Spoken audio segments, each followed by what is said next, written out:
Well, I'm Lesley Graham. I'm here from the Bill and Melinda Gates Foundation and wanted to thank the group for inviting me to share some thoughts on this topic. Many of you may have met Kim Bush. I work on his team, which is the Life Sciences Partnerships team. And we work across the global development and global health teams and advocacy teams of the foundation to engage with the private sector, primarily pharmaceutical companies, biotech companies, and diagnostic companies who have the skills, the products, the people who can help advance our global health and global development goals.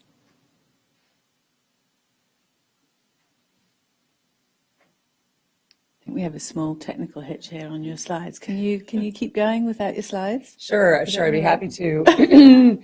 Or we'll make you drink the water, one or the other. Your choice. Oh, we need to wait for you. I trust the water, but I'll go ahead and provide some framing comments for what I wanted to share today.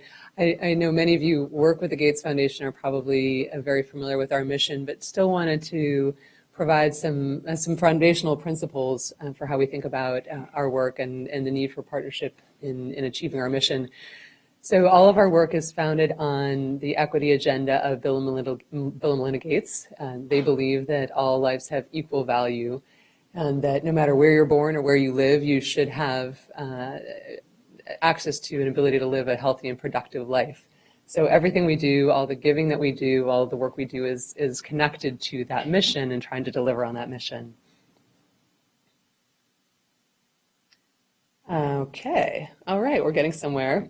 And also a fundamental principle, and I guess maybe obvious, but in case it isn't, I'll mention it. As a funder, we don't actually have products. We don't actually have a large staff to implement work and execute work. So we have financial assets, and we have other assets like our voice and our convening power that we can bring to bear, but we really do rely entirely on partners to get our work done. So we think a lot about how to partner well. We try to do a good job of listening to our partners and gathering their feedback every year in terms of how we could do a better job of being a good partner to them. This is obviously very fundamental to our effectiveness. So I won't spend too much time on Gavi. We did talk about Gavi yesterday. For those of you who were in the room yesterday, it was an interesting example that folks spoke to about public-private partnerships. It, I think, just illustrates really well just how powerful public-private partnerships are in achieving really incredible, massive impact. So in terms of reducing child mortality for under 5, we're actually exceeding the goals. You can see here just the range of, I guess on the left-hand side, the sort of the green and blue diagram shows you the range of partners and actors who are involved in Gavi and the board, and I won't even go through them all. You're familiar with, I think, all the stakeholder groups. And then just showing just how impressive it is and important it is that is actually achieving the reduction in child mortality under 5 and exceeding the targets that have been set originally for that.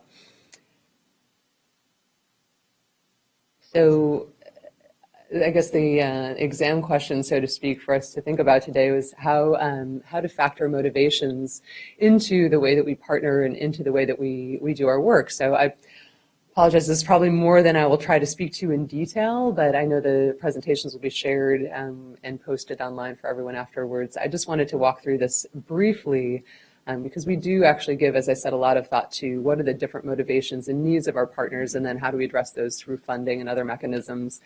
So on the public side of the equation, there are, we think, and this is not exhaustive list, but quite a few motivations to consider and why they would want to engage with the private sector, including accessing technologies, accessing the efficiency and commercial effectiveness the private sector possesses, also having flexible capacity. So rather than investing in or building capacity in the public sector, it's often convenient or more efficient to take advantage of capacity that's in the private sector.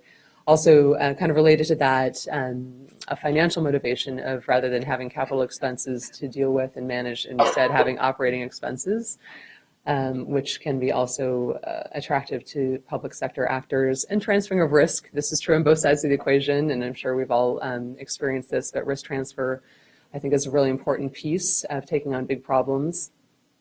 It could be part of a domestic economic strategy, so trying to actually develop industry both for domestic markets, but for also export markets.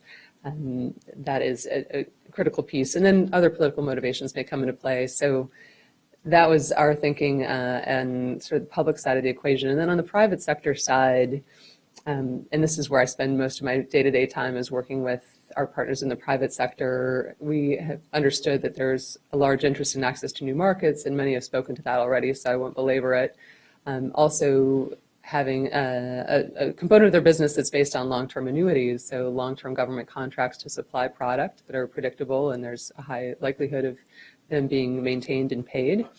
And also expanding their own capabilities and capacities and working in new markets or working on new and adapted products. This can create new assets for the company. Having access to cheaper capital. So in some cases, in some countries, India might be one example, capital can be very expensive. So accessing capital from the public sector or from nonprofits or foundations like ours obviously is attractive. The de-risking piece we talked about. Engaging in public good is a very important motivator for the private sector, again, that others I think have covered really eloquently today. And then there could be other commercial motivations unique to each company. So we sort of map these to international bodies. You'll see there are a few that we think are probably more prominent in terms of what international bodies would be thinking about in terms of the motivations, 1, 2, and 3. National governments, maybe a slightly longer list. And then, the acronyms here on the orange, so the last 2 columns on the right are MNCs, multinational companies. We think are probably mainly thinking about 5, 6, and 7 on that orange list of motivators, and then developing country manufacturers who have slightly different considerations. So again, maybe a little bit on the dry side. I'm sorry if I spent too much time in this slide, but I do think this is actually a fundamental point of how the group that I work in thinks about the ways in which we need to approach partnership, and the foundation overall thinks about how to take the financial tools we have, which I'll speak to next, and adjust those based on the needs of the partners that we're working with at any stage of development. So what we have here is sort of a map of the value chain.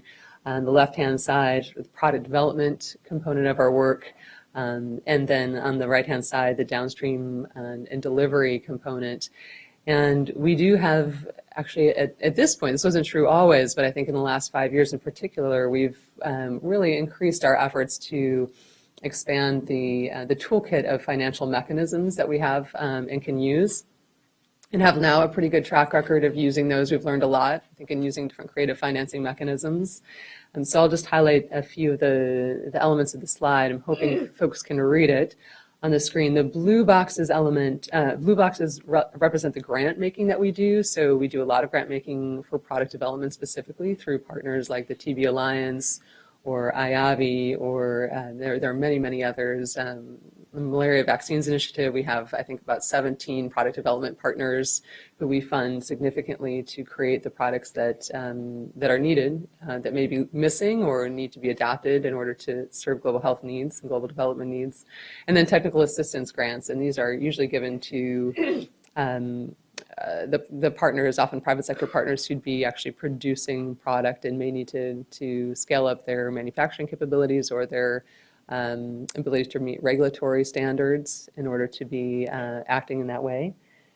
And then we have alternative investments, and those are highlighted in orange. And alternative investments could range from equity stakes that we might be taking in a biotech company that may not currently be engaged in global health, but might have assets or products that could be adapted for global health.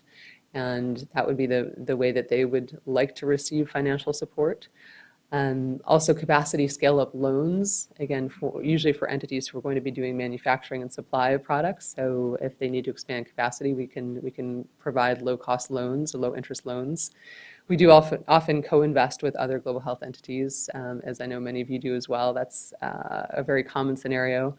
And then the other two sort of alternative investments I'll mention are supply volume guarantees, where we do make a guarantee, a financial guarantee to a particular supplier over a certain time frame for a particular volume of product. And that kind of predictability we found has been incredibly powerful in allowing them, in a most common scenario, to reduce the price of that product so they can offer it to Gavi or to another entity or country at a much reduced price, because we've been able to say, well, if that volume doesn't materialize and it's not actually procured, the Gates Foundation will step in and provide the missing funding. And so far that's never happened. We've never had a volume guarantee that we've been called on, but it's a very productive financing mechanism.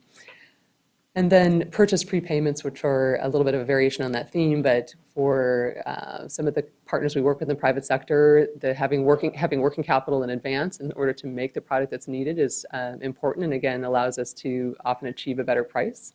So that's another way that we've tried to map our financial tools to, again, the needs or motivations of the partner involved. And then the red box is also something I think very familiar to this group, which are pooled procurement mechanisms. Gavi would be one of those. PAHO is another example. There are certainly others, but I think that's another very effective way to use funding in partnership. And then wanted to share a couple of case study examples. I think it's hard, at least it was hard for me to pick some examples because every project that we work on is an example of public-private partnership, with maybe just some exceptions. But these are a few that I think have made it into the world and have some track record of success, and you may already be familiar with, but wanted to highlight the development of the Menafrovac vaccine for meningitis, and this is something that, and certainly Gates Foundation wouldn't take credit for. We funded a partnership that was formed between the WHO and PATH initially in 2000, and it was in response to African leaders, and this is very apropos to the conversation we were having earlier. Francis was leading on a need for an effective and low-cost vaccine to deal with meningitis in particular area of Africa, about 26 countries afflicted. So this interesting partnership that developed was an opportunity for the foundation to fund something that looked like it would have fantastic impact. It would be a long-term project. So in fact, it was about, I think it was 2001 when we provided the funding to WHO and PATH. As the work evolved and the product became closer and closer to being manufactured, then the Serum Institute of India became involved as the commercial partner, who now produces that vaccine. And then in 2010, December 2010 was the first delivery of the vaccine. It was introduced in sort of a mass vaccination strategy, and then has become part of routine immunization. It's already gone a very long way towards achieving the goal of eliminating meningitis from the meningitis belt in Africa. So I think that's a really nice example of something that came from the needs in Africa that were articulated to partners who could then act on that and came together to provide what they each had a comparative advantage to do. Another, I think, very exciting collaboration, and Brenda Colatrella is very familiar with this one. She's worked quite a bit with the foundation and other partners on it. So and maybe could answer questions from Merck's perspective if anybody had them. This is a collaboration that was initiated and announced in 2012 called Uniting to Combat Neglected Tropical Diseases. And so there was an event in London that was called the London Declaration, where a set of partners, including the WHO, the World Bank, 13 pharma companies, the Gates Foundation, all stood together and said, we will commit to trying to control, eradicate, or eliminate 10 diseases on the neglected tropical disease list. And we'll do that by mapping out all the gaps and all the needs that need to be addressed in order to achieve those goals, which are quite substantial. And then assigning roles and responsibilities across that whole map of needs to the different groups involved. I didn't mention, but there are quite a few non-governmental organizations involved in delivering on this work. So they too are a very important partner group as part of that original event and now part of implementing this work. And I think what made it work so well is that there was that clarity of vision. So by creating a timeline and saying that we'll do this by 2020, and by selecting specific diseases to work against and bringing together all the right parties and adequate funding in order to address that, everyone believed that, okay, this might be on the limit of what an ambitious goal should be, but it's doable. People believe this can be done. And now every year we're reporting out on that. So it also kind of tying into the conversation we've been having on data and measurement, and having a group of partners buy into the need for that, but also a sort of a shared set of metrics. That was a key element of this initiative. There's a shared scorecard.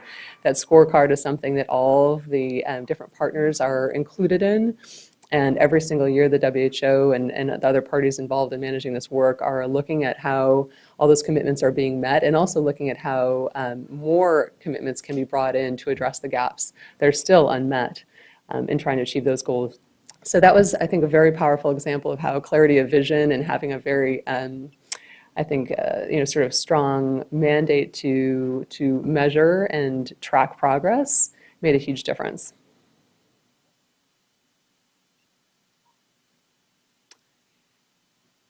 And then also I might point to BT Slingsby, who's part of this group and could answer questions on the Global Health Innovative Technology Fund. This is something the Foundation's really excited about and very proud to be part of. It's been a catalytic effort, I think, to generate sort of a whole new generation of participation in global health in the Japanese pharma sector. It's a partnership that involves the Japanese government, 5 Japanese pharmaceutical companies, and the Gates Foundation providing joint funding, and then quite a few product development partners and others who can receive that funding and continue development of products and interventions that are on the global health agenda. And again, I am not nearly as knowledgeable about all the work that's gone on in the last couple of years since this was started as BT is, so if anyone has questions, I think he'd be happy to help answer them. But there's been, I think, already well, let's see, last year 16 interventions funded, is that right, BT? And then, ramping up sort of a very accelerated curve of R&D activity. And so we're looking at this as a way to, again, sort of assess motivations. And I think here you had a case where it was very clear that a number of Japanese pharmaceutical companies had a global health agenda or an emerging interest in global health that reached a critical mass, and they saw that by working together and by also working with the government in Japan and with the Gates Foundation, they could collectively sign up to a much bigger agenda and more ambitious agenda and take on risks that they might not individually take on. And again, I'm sort of just giving you the broad brushstrokes, but I think, we're now at a place with this work that we wouldn't have been had it been any one company sort of trying to move into the space. That collective action and very public commitment has catalyzed an incredible amount of work just in a few years. So those are the examples I wanted to share. As I said, there are many others and certainly much more that I could share on the topic, but wanted to make sure that I didn't overstay my time and save room for some questions. So happy to answer any. If there are any immediate questions, we'll take them. And if not, we'll move on. I'm just wanting to focus on time and make sure that we get some time. We can make time at the end to come back. Thank you very much.